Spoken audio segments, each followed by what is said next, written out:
Namaku Rani. Umurku 26 tahun. Aku lahir dan besar di Wonosobo. Kau tahu, hidup di daerah pegunungan itu menyenangkan, dingin, tenang, dan banyak tempat yang menenangkan hati. Tapi di balik kesejukan itu, ada hal-hal yang tidak semua orang berani bicarakan. Aku baru saja kembali ke Wonosobo setelah hampir 5 tahun kerja di Semarang.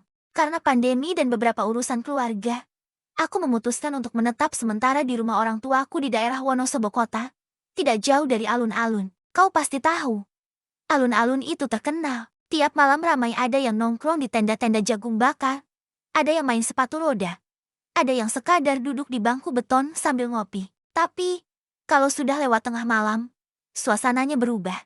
Sepi, kabut turun pelan-pelan dari arah Gunung Sindoro. Lampu jalan yang biasanya terang jadi temaram karena tertutup uap putih yang dingin. Suara kendaraan hampir tidak ada. Yang tersisa cuma bunyi daun beringin yang bergesekan pelan, seperti bisikan. Dan di sanalah ceritaku bermula. Tepat di bawah pohon beringin besar di sisi timur alun-alun Wonosobo. Malam itu hari Sabtu, sekitar jam 11:45 malam. Aku baru pulang dari rumah temanku, Maya, yang tinggal di daerah Karangjati. Kami habis ngobrol panjang soal kerjaan dan nostalgia masa SMA. Karena rumahku dekat, aku memutuskan jalan kaki saja. Lagi pula, udara dingin malam itu terasa enak di kulit. Suhu sekitar mungkin 17 derajat. Kabut tipis menggantung, seperti kapas yang menutupi lampu jalan. Waktu aku menyeberang di depan tugu alun-alun, aku sempat berhenti. Mataku tertuju pada pohon beringin besar di tengah alun-alun sisi timur, dekat tempat orang biasa berjualan siang hari. Dari kecil aku sudah tahu, orang-orang tua sering bilang, kalau lewat alun-alun malam-malam, jangan tengok ke arah beringin. Apalagi kalau ada suara seperti orang nangis atau ketawa. Tapi malam itu, aku malah menatap langsung ke sana. Entah kenapa, aku merasa seperti ditarik oleh sesuatu. Di balik kabut, samar-samar kulihat bayangan putih berdiri di bawah pohon itu. Awalnya kupikir cuma plastik yang tertiup angin. Tapi kemudian, bayangan itu bergerak pelan. Langkahnya tidak terdengar. Tapi kain putih yang panjang itu tampak jelas menjuntai sampai tanah. Aku berhenti melangkah. Udara tiba-tiba lebih dingin. Buluku berdiri semua. Dan aku sadar itu bukan plastik. Itu seseorang. Atau sesuatu. Aku tidak langsung kabur. Mungkin karena rasa penasaranku lebih besar daripada takutku waktu itu. Aku mendekat sedikit. Berdiri di trotoar depan masjid yang menghadap ke alun-alun. Dari situ, aku bisa melihat lebih jelas sosok itu di bawah pohon beringin. Putih, panjang, dan berdiri menghadap pohon. Seperti seseorang yang sedang berdoa atau menangis. Kupicingkan mata, dan saat itu aku baru sadar. Ia mengenakan gaun pengantin. Gaun putih dengan renda yang panjang sampai ke tanah. Dan di kepalanya, ada semacam vel kain tipis yang menutupi wajah. Tanganku gemetar memegang ponsel. Aku ingin merekam, tapi jari-jari terasa kaku. Lalu, terdengar suara pelan. Suara perempuan menangis lirih. "Mas, aku di sini." Napasku putus seketika. Suaranya lembut, tapi dingin seperti keluar dari dalam tanah. Aku refleks mundur satu langkah, tapi pandanganku tidak bisa lepas dari sosok itu. Kemudian, ia menoleh. Aku masih ingat jelas wajahnya di antara kabut malam itu. Wajah pucat. Matanya hitam pekat tanpa cahaya. Bibirnya membiru. Velnya tersingkap sedikit, dan dari bibirnya mengalir darah tipis. Tapi yang paling membuatku hampir pingsan, di lehernya ada bekas tali besar. Seperti bekas jeratan. Aku tidak tahu berapa lama aku terpaku. Mungkin hanya 5 detik. Tapi rasanya seperti selamanya. Sosok itu menatapku, dan perlahan tersenyum. Senyum yang bukan manusiawi, senyum yang kaku. Seperti wajah mayat. Lalu tiba-tiba angin berhembus kencang. Kabut bergerak cepat, menutupi pandanganku. Ketika kabut itu lewat, sosok itu menghilang. Aku langsung lari, tanpa pikir panjang. Aku menyeberang menuju rumah. Nafasku tersengal-sengal. Dadaku sesak. Begitu sampai rumah, aku langsung masuk tanpa menoleh ke belakang. Ibu yang masih duduk di ruang tamu kaget melihat aku pucat seperti itu. "Loh, Ren, kamu kenapa?" "Bu, di bawah beringin itu, Bu, ada pengantin." Ibuku diam, wajahnya langsung berubah. Tanpa banyak bicara, ia menutup pintu rumah rapat-rapat, lalu menatapku serius. "Kamu lihatnya jam berapa?" "Nak, kurang lebih jam 12 kurang dikit." "Bu, ya Allah. Rani, kamu jangan sekali-kali lagi lewat situ malam-malam. Itu tempatnya bukan manusia biasa." Aku terdiam. Waktu itu aku masih gemetar. Tapi rasa ingin tahuku malah makin besar. Keesokan harinya aku cerita ke Maya. Tapi ia malah menatapku serius. "Kamu tahu gak, Ren, dulu ada kejadian di situ. Pengantin perempuan gantung diri di bawah beringin itu. Aku membeku. Kapan? Sekitar tahun 2015. Kalau nggak salah, katanya calon suaminya kabur di hari pernikahan. Si perempuan depresi, dan malamnya dia pergi sendirian ke alun-alun. Terakhir kali terlihat, dia pakai gaun pengantin. Besok paginya, warga nemu dia, tergantung di dahan beringin besar. Aku tidak bisa berkata apa-apa. Semua yang kulihat semalam mulai masuk akal. Gaun putih, bekas jeratan di leher, dan tatapan matanya. Sejak malam itu, aku tidak pernah berani lewat alun-alun sendiri setelah jam 10 malam. Tapi anehnya, kejadian itu tidak berhenti di situ. Karena beberapa hari kemudian, aku mulai mendengar tangisnya di depan rumahku sendiri. 3 hari setelah malam itu, aku masih belum bisa tidur dengan tenang. Setiap kali memejamkan mata, bayangan sosok itu muncul lagi, pengantin dengan wajah pucat, mata hitam, dan bekas jeratan di leher. Rasanya seperti aku masih berada di alun-alun malam itu. Berdiri di bawah beringin, dikelilingi kabut dingin yang tidak mau pergi. Ibu sudah menasihati agar aku tidak membicarakan kejadian itu. Katanya, kalau kamu lihat sesuatu yang bukan dari dunia ini, cukup diam dan baca doa. Jangan diingat-ingat. Tapi bagaimana bisa tidak diingat? Kalau setiap malam bayangannya selalu muncul. Aku bahkan mulai mendengar suara tangisan pelan di sekitar rumah. Awalnya kukira suara kucing. Tapi lama-lama aku sadar itu bukan.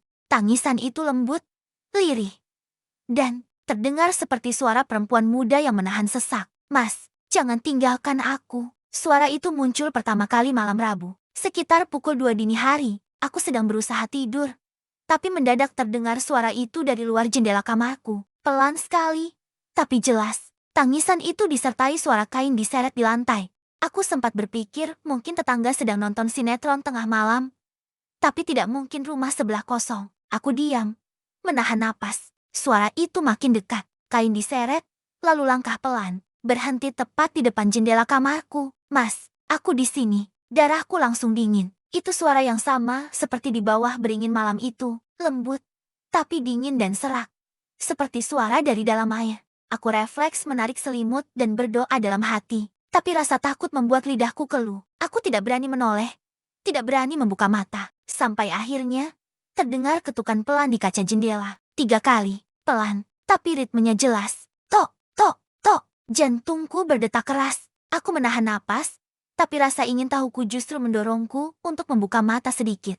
Dan di antara tirai tipis yang tertiup angin, aku melihatnya lagi. Gaun putih itu, bel yang menutupi wajah, dan tangan pucatnya, menempel di kaca jendela kamarku. Aku ingin menjerit, tapi tidak bisa. Sosok itu berdiri diam di luar, menatap ke arahku.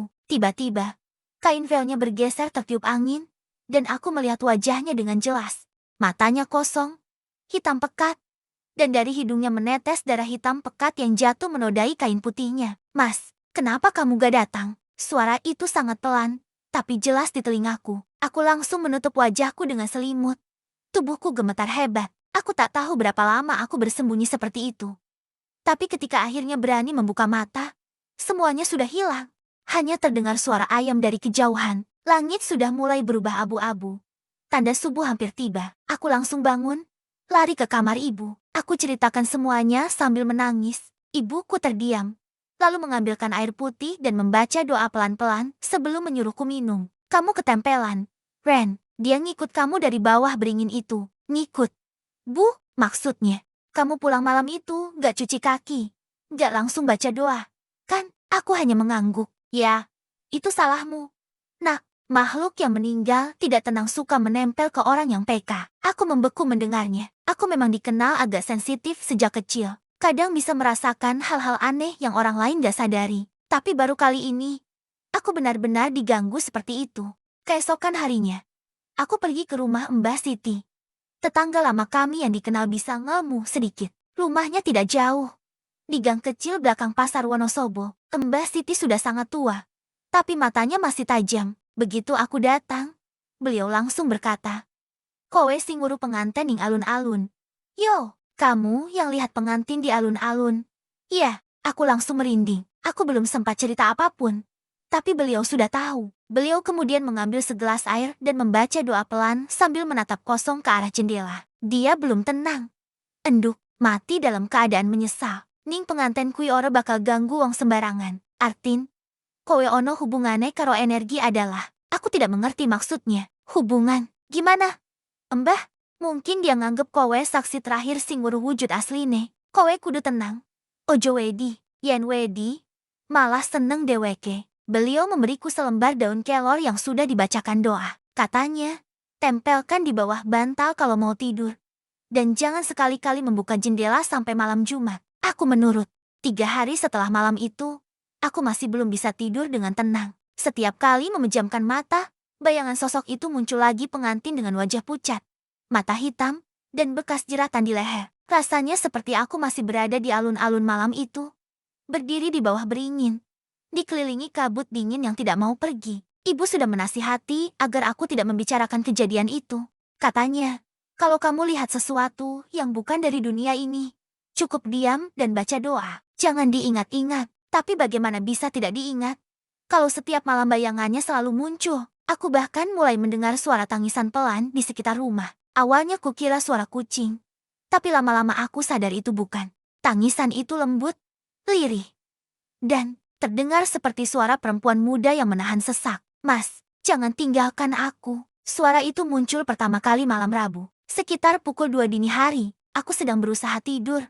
Tapi mendadak terdengar suara itu dari luar jendela kamarku. Pelan sekali, tapi jelas. Tangisan itu disertai suara kain diseret di lantai. Aku sempat berpikir mungkin tetangga sedang nonton sinetron tengah malam.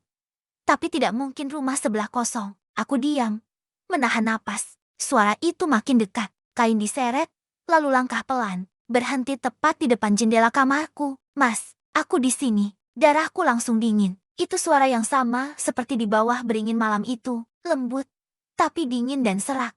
Seperti suara dari dalam air.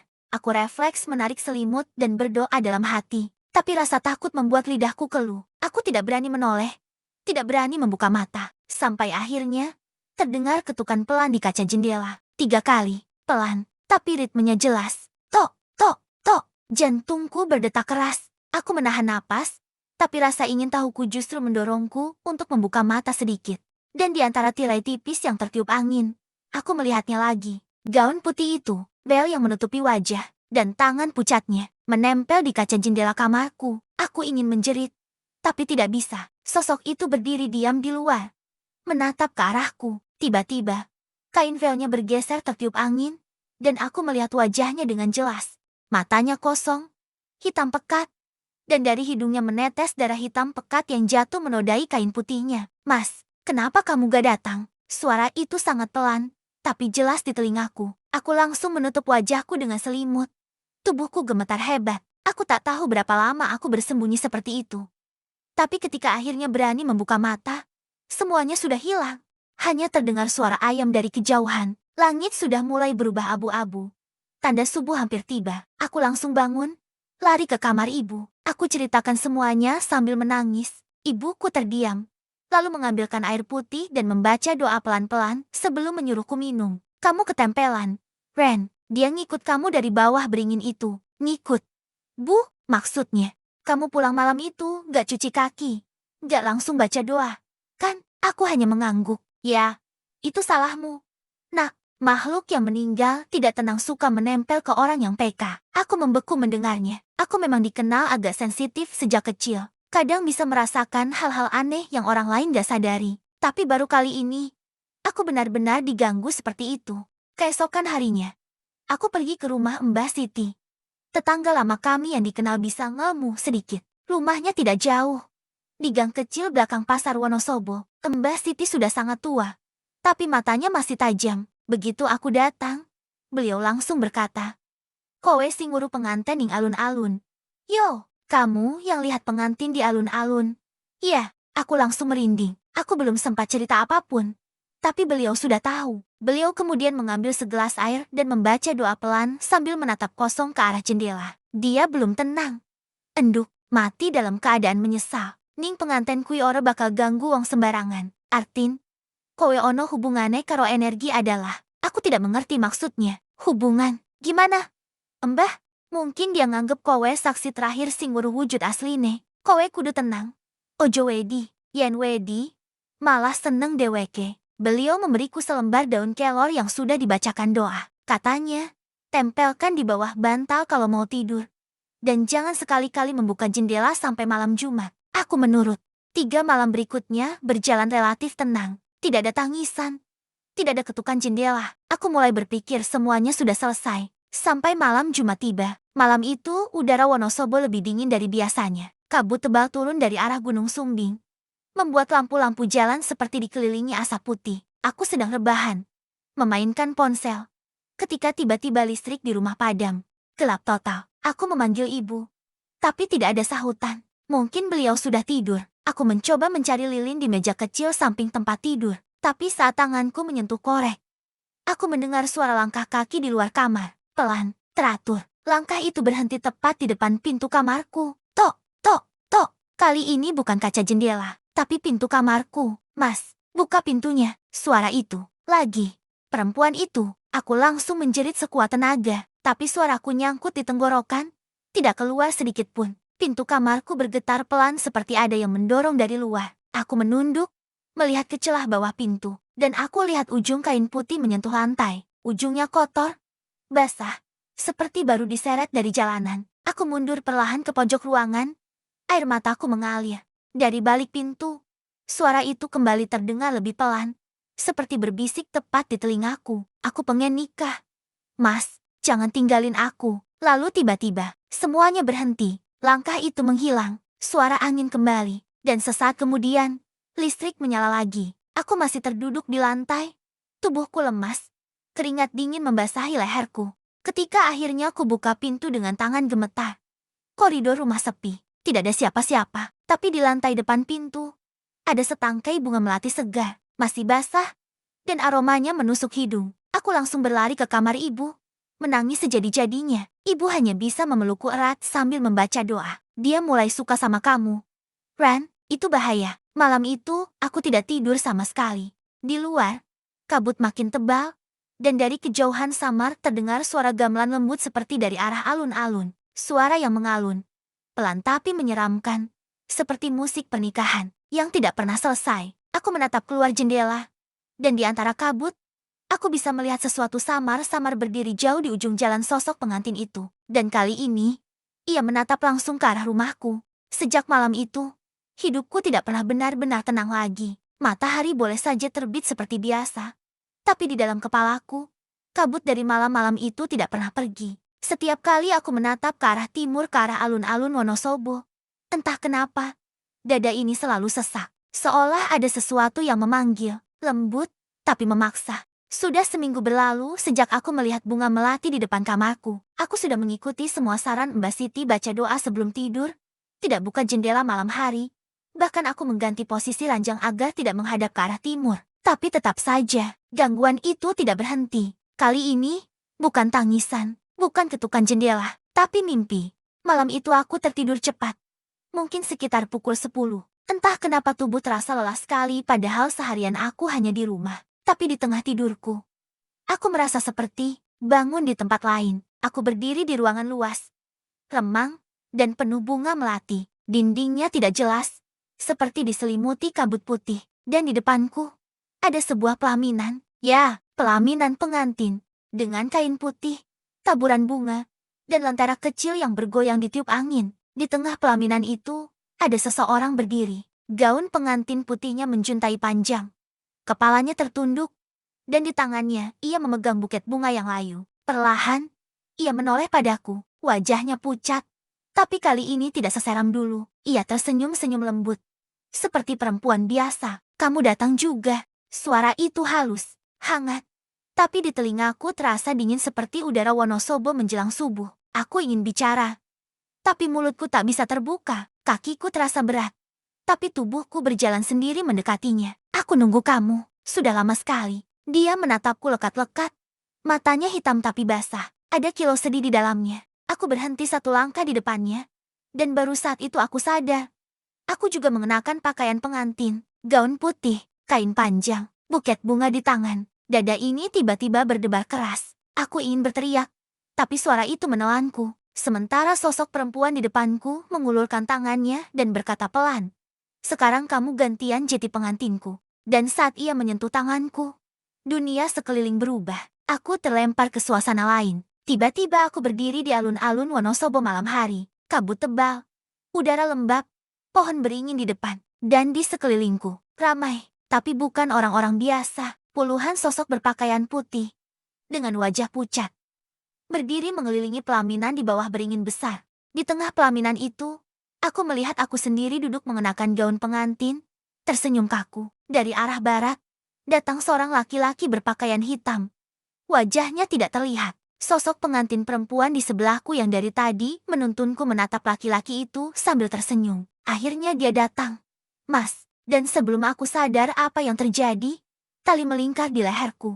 Aku menjerit, berusaha melepasnya, tapi tidak bisa. Udara dingin menyeruak masuk ke paru-paruku, pandanganku kabur, dan suara gamelan dari kejauhan semakin keras seperti iringan pernikahan yang berubah jadi upacara kematian. Lalu semuanya gelap. Aku terbangun dengan teriakan. Tubuhku basah oleh keringat. Jam di dinding menunjukkan 02,37 dini hari. Dan anehnya di leherku ada bekas merah melingkar. Aku langsung lari ke kamar ibu sambil menangis. Beliau terbangun panik. Dan ketika melihat leherku, wajahnya langsung pucat. Ya Allah, Rani, ini udah parah. Pagi harinya, aku dibawa ke rumah Mbak Siti lagi. Beliau menatap leherku lama sekali. Lalu berkata pelan, "Kowe wis digandheng. Enduk, dheweke nganggep kowe calon sing ora teko-teko iku. Kamu sudah diikat, nak." Dia menganggap kamu adalah calon yang tidak pernah datang itu. Mbah, maksudnya dia mau nikah sama saya. Tapi kenapa saya? Rohku matine ora tenang. Amarga penganten lanang ninggal. Seiki dheweke golek pangganti. Lan dheweke milih kowe. Aku gemetar. Kenapa milih aku? Mbah Siti menatapku lama sekali sebelum menjawab. Kowe mirip karo dheweke. Aku tak bisa berkata apa-apa. Kata-kata itu membuatku ingin muntah. Tiba-tiba semua yang kulihat, kudengar, dan kurasakan sejak malam pertama mulai tersambung. Sosok itu bukan hanya ingin menakuti. Dia ingin menggantikan kehidupannya yang gagal lewat aku. Hari-hari berikutnya berubah jadi mimpi buruk. Aku tidak bisa tidur tanpa melihatnya. Setiap kali memejamkan mata, aku kembali ke bawah beringin itu. Selalu ada pelaminan, selalu ada musik gamelan. Dan dia si pengantin perempuan selalu menungguku dengan senyum lembut yang menipu. Aku mulai kehilangan tenaga, tubuhku lemah, mataku cekung. Dan setiap pagi, bunga melati segar selalu muncul di depan pintu kamar. Ibu sampai menutup semua ventilasi dan menggembok jendela. Tapi tetap saja, bunga itu selalu ada. Sampai akhirnya, malam Jumat Kliwon itu tiba. Hujan turun sejak sore. Angin membawa kabut dari arah gunung, membuat seluruh kota seperti tenggelam dalam uap dingin. Aku tidak bisa tidur malam itu. Rasanya jantungku berdebar terus tanpa alasan. Jam menunjukkan 12,03 malam ketika tiba-tiba lampu di rumah redup, lalu mati total. Aku sudah tahu, dia datang lagi. Aroma melati menyengat hidung. Bersamaan dengan itu, suara langkah kaki terdengar dari luar. Pelan, tapi mantap. Sret, sret, sret. Seperti kain panjang yang diseret di lantai. Aku menggenggam tasbih pemberian Mbak Siti. Tapi tanganku gemetar hebat. Tiba-tiba dari arah ruang tamu, terdengar suara pintu terbuka perlahan. Lalu suara gamelan, sayup-sayup dari luar. Semakin lama, semakin jelas. Aku mencoba berteriak memanggil ibu. Tapi suaraku tidak keluar. Kakiku seperti terpaku di tempat. Sampai akhirnya, aku melihatnya. Dia berdiri di ambang pintu kamarku. Gaun pengantin basah oleh hujan. Rambutnya terurai, menutupi sebagian wajah. Tapi dari sela-selanya, aku bisa melihat senyumnya. Pelan, menenangkan, tapi dingin seperti batu nisan. "Ayo, Mas, waktunya lamaran." Suara gamelan di luar semakin keras. Dan entah dari mana, bunga melati mulai berjatuhan dari langit-langit kamar. Aku mundur perlahan. Tapi setiap langkah, lantai seperti berubah jadi lumpur, dingin, lembab, dan menelan kakiku perlahan. Aku wis siap. "Mas, Seiki kowe sing kudu janji." "Aku sudah siap, Mas. Sekarang kamu yang harus berjanji." Dia mendekat. Tangannya yang pucat menyentuh pipiku. Dan aku bisa merasakan dinginnya menusuk sampai ke tulang. Matanya menatapku penuh harap. Tapi di balik itu ada sesuatu yang gelap. Sesal, dendam, keinginan yang tak bisa padam. Janji. Ya, kowe ora bakal ninggal aku maneh. Aku berusaha berdoa. Tapi suara doa itu seperti lenyap di udara. Lalu semuanya mendadak membeku. Angin berhenti. Suara gamelan terputus. Semuanya sunyi. Kecuali napasnya. Dia begitu dekat. Wajahnya hanya beberapa senti dari wajahku. Dari matanya, mengalir air hitam pekat yang jatuh di bajuku. Dan sebelum aku sempat menjerit, dia berbisik pelan. Aku tunggu di bawah beringin. Mas, lalu semuanya gelap. Aku terbangun di lantai ruang tamu. Ibu menangis di sampingku, memanggil-manggil namaku. Mbak Siti ada di sana juga. Duduk bersila membaca doa dengan suara serak. Aku tidak tahu berapa lama aku pingsan. Yang aku tahu, ketika aku sadar, bunga melati sudah menutupi seluruh lantai rumah. Bukan 5 atau 10 tangkai, tapi ratusan. Dan di antara bunga-bunga itu, ada sehelai kain putih panjang. Masih basah, bau tanah dan darah. Mbak Siti berkata pelan sambil menatapku. Wis wayahe. Enduk, yen kowe ora wani ngad happy, deweke bakal narik kowe beneran. Aku gemetar. Ngad happy, maksudnya? Saya harus ke sana. Mbah, yo, ning beringin kui. Nanging kudu karo wong sing ngerti. Aku tahu itu berarti aku harus kembali ke tempat semuanya dimulai. Ke pohon beringin besar di alun-alun. Tempat di mana pengantin itu pertama kali menatapku. Hari itu Jumat sore. Langit Wonosobo tampak kelabu. Kabut tebal mulai turun lebih cepat dari biasanya. Padahal baru jam 4 lewat sedikit. Aku duduk di ruang tamu, menatap daun kelor yang mulai layu di tangan. 3 hari terakhir aku hampir tidak tidur. Setiap malam, suara gamelan itu masih terdengar dari jauh samar. Tapi cukup untuk membuat jantungku berdebar tanpa henti. Mbak Siti akhirnya memutuskan sesuatu. Malam ini, kami akan kembali ke pohon beringin alun-alun. Aku tidak langsung setuju. Aku takut. Tapi Mbak Siti bilang, kalau tidak dihadapi, roh pengantin itu tidak akan pernah berhenti mencariku. Kowe wis digandeng karo janji sing ora kowe ucapke? Enduk, katanya pelan. Wong kui mati ora ikhlas. Lan seki deweke nganggep kowe pangganti uripe. Yen ora diresiki, roh kui bakal narik awakmu. Kamu sudah terikat janji yang tidak kamu ucapkan. Nah, dia mati dalam ketidakikhlasan. Dan sekarang menganggap kamu pengganti hidupnya. Kalau tidak dibersihkan, roh itu akan menarikmu. Aku menelan ludah. Udara sore itu rasanya lebih dingin dari biasanya. Di luar, kabut semakin tebal sampai pepohonan di pinggir jalan pun mulai hilang dari pandangan. Sekitar pukul 11:30 malam, kami berangkat. Aku, Mbak Siti, dan 2 orang lelaki sepuh dari kampung Pak Karto dan Pak Lemon, yang sering membantu Mbak Siti dalam urusan bersih-bersih semacam ini. Mereka membawa dupa, air dalam kendi tanah, dan seikat bunga 7 rupa. Sementara aku hanya membawa satu hal, tasbih kecil yang sudah kugenggam sejak malam pertama dia datang. Perjalanan dari rumah ke alun-alun tidak sampai 10 menit. Tapi malam itu terasa panjang sekali. Jalanan sepi, hanya ada beberapa lampu jalan yang temaram tertutup kabut. Saat kami mendekati alun-alun, udara berubah dingin menusuk. Bahkan napas kami keluar seperti asap putih. Dan di antara kabut itu, dari jauh aku bisa melihat siluet pohon beringin besar itu, masih berdiri kokoh di sisi timur alun-alun, seperti penjaga yang sudah ratusan tahun tak tidur. Kami berhenti di depan gerbang kecil menuju area tengah alun-alun. Mbah Siti menyalakan dupa. Asapnya naik perlahan, bercampur kabut malam yang tipis. Aroma dupa dan melati bercampur jadi satu, membuat dada terasa sesak. Yen kowe krungu suarane, aja menengwe, Wang Sulana nganggo doa. Kalau kamu dengar suaranya, jangan diam saja, balas dengan doa. Aku mengangguk pelan. Langkah kami menuju beringin terdengar pelan di antara rumput basah. Tak ada suara lain, kecuali desir angin yang sesekali menggoyang daun beringin besar itu. Tapi aku tahu, dia ada di sana. Semakin dekat, bau bunga melati semakin menyengat. Dan di bawah beringin itu, aku melihat bunga-bunga putih berserakan, seolah baru saja ditabur. Mbah Siti memejamkan mata sebentar, lalu berbisik, Iki panggonane deweke, ini tempatnya dia. Beliau mulai membaca doa. Suaranya lirih namun tegas. Pak Karto dan Pak Lemon berdiri di belakang kami, memegang kendi dan bunga. Aku hanya berdiri di tengah, menggenggam tasbih erat-erat, menahan gemetar. Tapi saat doa baru berjalan beberapa menit, angin mendadak berhenti. Semuanya hening, bahkan daun beringin pun berhenti bergerak. Lalu, samar-samar dari arah seberang pohon, terdengar suara gamelan, pelan, teratur. Suara saron dan kendang bercampur, seperti iringan lagu pernikahan. Suara itu semakin lama semakin jelas. Aku merinding dari ujung kaki sampai kepala. Jantungku berdetak kencang. Dan di tengah kabut yang perlahan menipis, aku melihatnya.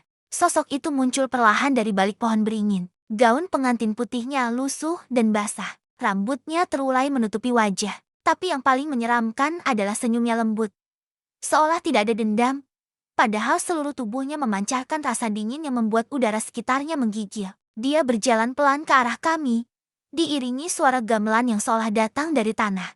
Setiap langkahnya meninggalkan jejak air di tanah rumput. Aku terpaku, mataku tidak bisa berpaling.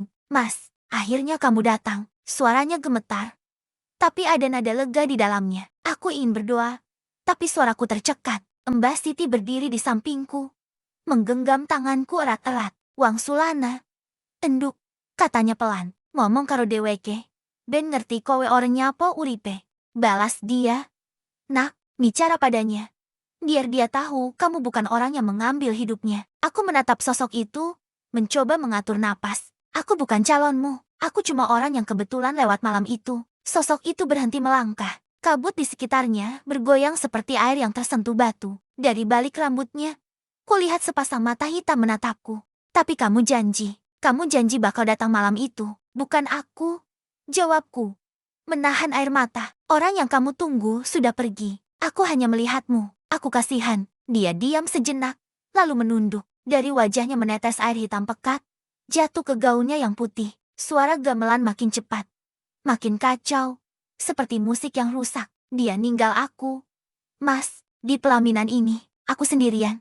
Aku tahu, kataku perlahan, tapi kamu harus pergi. Sudah cukup, aku bukan dia. Sosok itu mengangkat wajahnya lagi. Kali ini tidak marah, tidak tersenyum. Wajahnya kosong seperti boneka yang kehilangan roh. Kalau aku pergi, siapa yang nemenin aku? Suara itu lembut, tapi penuh kepedihan yang dalam sekali. Aku tak bisa menahan air mata. Aku doakan kamu tenang, tapi tempatmu bukan di sini. Pergilah. Ada yang lebih menunggumu di sana. Mbah Siti mulai membaca doa keras-keras. Pak Karto menaburkan bunga 7 rupa di tanah. Dan tiba-tiba, angin besar berhembus. Dedaunan beringin berguguran. Udara berputar seperti pusaran kecil. Sosok pengantin itu menatap ke atas. Tangannya terangkat, lalu kain pengantinnya bergetar kuat. Suara gamelan berubah pelan, lalu hilang. Sosok itu perlahan memudar di antara kabut. Gaunnya terurai menjadi debu putih, dan di udara hanya tersisa aroma melati yang semakin lama semakin samar. Ketika semuanya selesai, aku terduduk lemas. Tanganku dingin, lututku bergetar. Air mataku bercampur dengan kabut yang menempel di wajah. Wes rampung. Enduk, kata Mbah Siti pelan. Dia wes bali, sudah selesai. Nak, dia sudah kembali. Kami diam lama di bawah pohon beringin itu. Dupa masih mengepul. Tapi sekarang aromanya tidak lagi sesak. Udara yang tadi berat terasa ringan. Dan anehnya, aku merasa seperti beban besar di dada ini pelan-pelan hilang. Sebelum pulang, Mbah Siti memintaku menabur sedikit bunga di akar pohon beringin sambil berkata pelan. Mugo kowe tenang. Orang nandang loro maneh. Semoga kamu tenang. Tak menanggung sakit lagi. Aku melakukan itu dengan tangan gemetar. Entah kenapa, saat bunga-bunga itu jatuh di tanah, aku merasa seperti melihat bayangan perempuan tersenyum di balik kabut, lalu hilang. Kami pulang menjelang pukul 2 dini hari. Sepanjang jalan, tidak ada satupun suara, hanya angin pelan yang seolah mengucap selamat tinggal. Sesampainya di rumah, aku langsung memandikan diri dengan air bunga dari kendi Mbah Siti. Setelah itu, aku duduk di ranjang, menatap jendela. Untuk pertama kalinya dalam 2 minggu terakhir, malam itu aku bisa tidur tanpa mimpi apapun. Namun, ketika pagi tiba, aku menemukan sesuatu di depan rumah. Sebuah buket kecil bunga melati, diikat dengan pita putih, dan selembar kertas kecil di dalamnya bertuliskan, "Makasih, Mas, aku sudah bahagia." Aku tidak menjerit, aku hanya menangis lama sekali. Air mata itu bukan karena takut, tapi karena iba. Dia akhirnya pergi, tapi aku tahu, bayangannya tidak akan pernah benar-benar hilang dari ingatanku. Sudah 3 bulan berlalu sejak malam itu. Sejak aku dan Mbak Siti menghadapi roh pengantin di bawah pohon beringin alun-alun Wonosobo, orang-orang mungkin mengira semuanya sudah selesai. Tapi jujur saja, tidak ada yang benar-benar selesai setelah kau melihat sesuatu yang tidak seharusnya dilihat manusia hidup. Pertama, pagi yang tenang. Hati yang masih gelisah. Pagi di Wonosobo selalu sama dingin dan lembab. Kabut turun pelan, menutupi atap rumah-rumah tua di sekitar pasar induk. Tapi setiap kali aku mencium bau tanah basah, tubuhku masih bereaksi. Jantungku berdetak cepat, seolah kabut itu bisa berubah jadi kain putih pengantin kapan saja. Sejak malam itu, aku pindah ke rumah tanteku di daerah Kalianget, lebih jauh dari pusat kota, tapi tetap di Wonosobo. Aku berhenti kerja di kafe tempat aku dulu shift malam. Tidak ada yang salah dengan tempatnya, Tapi aku tidak sanggup lagi melihat lampu redup atau mendengar musik gamelan. Bahkan yang dari radio sekalipun. Kadang saat pagi aku lewat dekat alun-alun, aku masih melihat beringin besar itu dari jauh. Masih berdiri kokoh, dengan akar yang menjulur seperti tangan-tangan tua dari tanah. Dan setiap kali pandanganku tertuju ke sana, dada ini selalu sesak. Kedua, gamelan dari dalam mimpi malam-malamku masih sering tidak tenang. Aku sering bermimpi berjalan di jalanan berkabut, dengan aroma melati memenuhi udara. Di ujung jalan selalu ada suara gamelan lembut, mengalun seperti undangan halus. Dan di tengah mimpi itu, aku selalu melihatnya, perempuan dengan gaun putih lusuh. Tapi kali ini wajahnya tidak menyeramkan. Dia hanya menatapku dari jauh, lalu tersenyum. Setiap kali aku terbangun, aku selalu mendapati tanganku basah entah karena keringat atau air mata. Dan selalu ada aroma melati samar yang entah dari mana datangnya. Aku pernah cerita ke Mbak Siti tentang itu. Beliau hanya tersenyum kecil, lalu berkata, "Orek kabeh roh jahat iku pengin nyerang, kadang mung pengin diingat. Ben ora ilang soko urip iki." Tidak semua roh jahat ingin menyerang. Kadang mereka hanya ingin diingat, agar tidak hilang dari kehidupan ini. Kata-kata itu menancap di kepalaku sampai sekarang. Mungkin memang benar, dia hanya ingin dikenang, bukan ditakuti. Ketiga, bunga di pagi hari satu hal yang sampai sekarang masih sering terjadi. Setiap tanggal 13 malam bulan purnama tanggal yang sama saat kejadian itu berlangsung selalu ada bunga melati segar yang kutemukan di depan pintu. Tidak banyak, hanya satu tangkai, diikat dengan pita putih kecil. Tidak ada siapapun yang tahu siapa yang menaruhnya. Awalnya aku takut, tapi lama-lama, aku justru merasa tenang setiap kali melihat bunga itu. Seolah seseorang dari dunia lain masih mengingatku, tapi kali ini bukan untuk menakut-nakuti, melainkan untuk berterima kasih. Keempat, pohon beringin yang masih dijaga bulan lalu aku sempat kembali ke alun-alun, ditemani seorang teman kerja baruku. Dia tidak tahu kisahku, hanya ingin jalan sore menikmati sate di pinggir jalan. Saat kami berjalan melewati sisi timur, aku berhenti tanpa sadar. Mataku menatap ke arah pohon beringin besar itu. Entah kenapa, daun-daunnya tampak berkilau keemasan terkena cahaya sore. Indah, tapi di balik keindahan itu, aku bisa merasakan sesuatu. Bukan kehadiran jahat, lebih seperti rasa teduh yang aneh. Di bawah pohon itu, aku melihat seorang ibu tua duduk diam sambil membakar dupa kecil. Aku tidak tahu siapa dia, tapi saat mataku bertemu dengannya, dia tersenyum pelan, senyum yang hangat tapi penuh makna. Lalu, tanpa sadar, aku ikut menunduk sebentar. Dalam hati aku berbisik pelan, "Semoga kamu benar-benar tenang sekarang."